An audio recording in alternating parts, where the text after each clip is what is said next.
Hello YouTube, this is Goddard Radio Moscow here again with another beer review. Now if it's still being October I can still properly do this beer review, but today I want to revisit one of the American craft breweries that I've done before.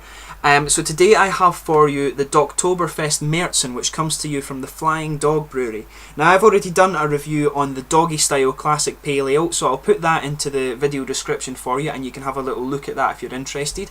But as is usual with my video reviews, I'll just take you through a history of the Flying Dog Brewery. But if you're simply interested in the tasting of this beer, then just go towards the second half of the video and you'll catch that particular segment.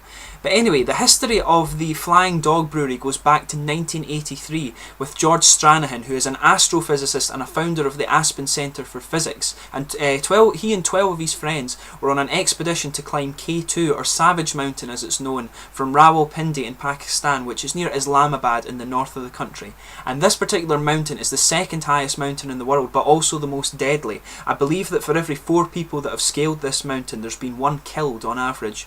But the group had travelled 8,000 miles from Woody Creek in Colorado, and during this trip the group crossed the Baltoro Glacier and the Braldu Gorge, which can be described by Reinhold Messner, one of the best mountain climbers around, as being the most dangerous thing that he had ever done in his life. Now George Stranahan, of course, in true scientist spirit, said that the big disaster that they had on the trip was that on day 17 out of 35 they ran out of alcohol. But upon returning to their hotel after completing the trip, they got stuck into the Pakistani selection of spirits and beer and things like that. And while doing this, they actually caught sight of a beautiful painting of a dog that had apparently left the ground. And the weirdness of this picture and the words "flying dog" stuck with George Stranahan after this. But I'm not sure actually if he really did see this thing or if he was just a bit out of it on some of these weird and wonderful spirits that you can pick up in that region of the world. Now in 1990, George Stranahan founded the Flying Dog Brew Pub in Aspen, Colorado, which was the first brewery in Aspen in over 100 years, and actually one of the first brew pubs in the Rocky Mountain region of the United States. But then he moved on to form a fully fledged brewery in 1994 with his longtime friend Richard McIntyre. Now in 2006, Flying Dog acquired the Wild Goose brand when they purchased the Frederick Brewing Company in Maryland, which is in Frederick, Maryland incidentally. But the production in the Denver facility ceased, and then they moved to the Maryland site while the administrative operations remained in Denver. But this brewery has the capacity to brew over 100,000 barrels of beer per year. But in December 2010, the Logan Shaw Brewing Company purchased the Wild Goose brand from Flying Dog, and they will pair Wild Goose with their own craft beer. So you'll see the Wild Goose beers coming. You'll see the Wild Goose beer starting to come back into circulation now. But the regular beers from the Flying Dog Brewery include the Doggie Style Pale Ale, which is the one I've done a review on already, Snake Dog IPA, Road Dog Scottish Porter, which is apparently it's a Scottish ale, a Tire Bite Golden Ale, Old Scratch Lager, Amber Lager, which is apparently a steam beer, In Heat, which is a Hefeweizen Weiss beer, however you want to call it, Gonzo Imperial Porter, Horn Dog Barley Wine Style Ale, which is apparently they describe it as an English barley wine, and Double Dog Pale Ale. They also have the seasonal beers, of which this one, the Dogtoberfest, is one, but the other ones are the Guard Dog, which is a Bier de Garde, Woody White Creek, which is a Belgian style white beer, and they also have K9 Cruiser, which is an American strong ale. But as you can tell, just like you have a little look at the bottle and cap of this one. I'll just bring the camera up so I'm checking you're seeing that again. As you can see with this one, it's got the typical artwork on this one. The bottle cap is just the typical Flying Dog one. I'll just tell you a little bit about the cartoons on that. I have some information on that.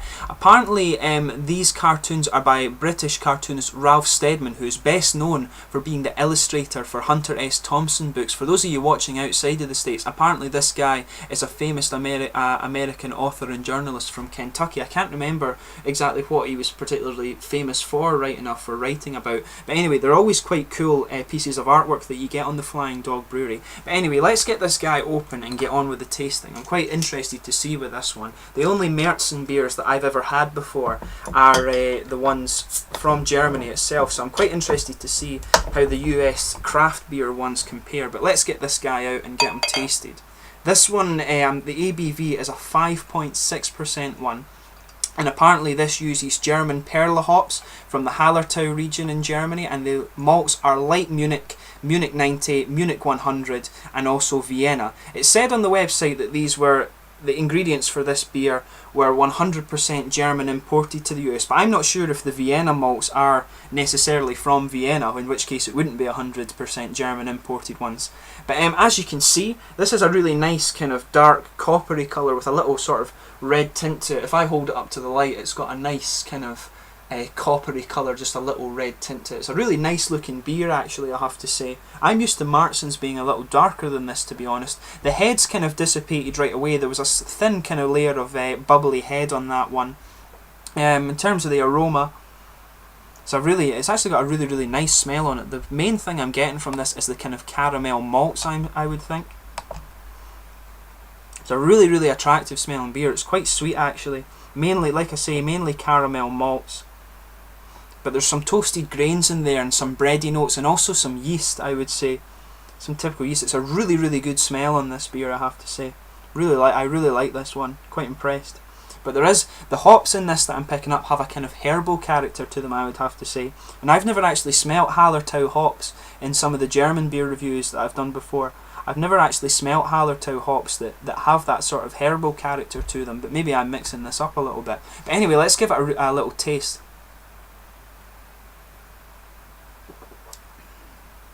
Oh, that is nice. This is really rich on the kind of caramel malts that come. Yeah, this is mainly, it's the caramel malts coming in here first, and the toasted grains are apparent throughout this as well.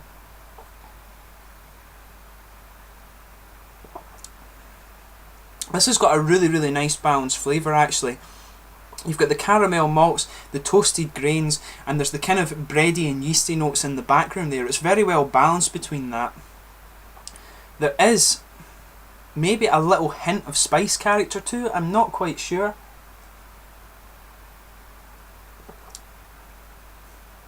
Yeah, there is a little bit of sort of peppery character to it in the sort of bready and yeasty notes, I would say, that comes in the background. It kind of comes in the middle.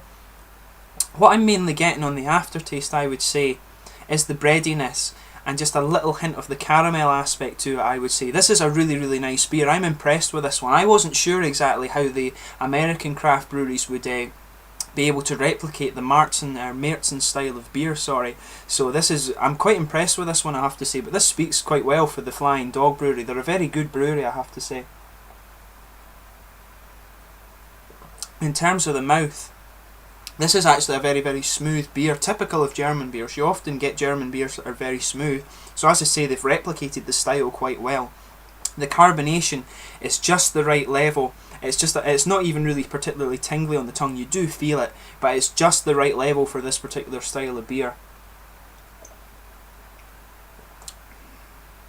I would say that this beer, there is a bit of a dry character to it. It's very drinkable. I'm actually a bit disappointed I've only got the one bottle of beer for this one. I'm really impressed with this one, I have to say. I would say definitely give this a try if you get it, but in terms of the mouth, this is I would say this is probably a medium bodied beer. It's got a lot of flavour in it, I have to say. I'm very impressed with the Flying Dog's ability to replicate the German Märzen style of beers. Main tastes, as I said, caramel malts, toasted grains. You've got some bready and yeasty notes with just a little bit of the spice character as well. The hops, there is a little bit of you are getting the herbality, or however you say it, from the hops, I would say. Yeah, a really, really good beer, I have to say. I'm very, very impressed with this. If you get the chance to try this, I'm sure it's still available just now, so definitely give it a try if you have the chance to see it, and definitely check out the Flying Dog Brewery. I'm going to keep an eye out for more of these beers, as I've been really impressed with this brewery. I was always of the impression that American beer wasn't so good, and this was until I actually tried some of the craft beer. And the American craft beer, the Americans are quite a bit ahead of pretty much everywhere else in terms of craft beer, in my opinion. Some of you might disagree with that, but anyway, beer's subjective. You know, you'll always find different things that you're really interested in, stuff like that. But anyway, thanks for watching my beer reviews. I hope this one has been informative for you and that you've enjoyed it. If you haven't subscribed to the channel already, I hope that you'll consider it. I will have more American craft beer reviews, hopefully more Flying Dog beers in the near future, of course. I think my next video, I'm not quite sure what I'll do yet, but I will have something quite good for you. Please subscribe, share, comment, let me know your own thoughts on the beer, all the usual YouTube jazz. But thanks for watching. I'll catch you soon. You've been watching Goddard Radio Moscow. Cheers.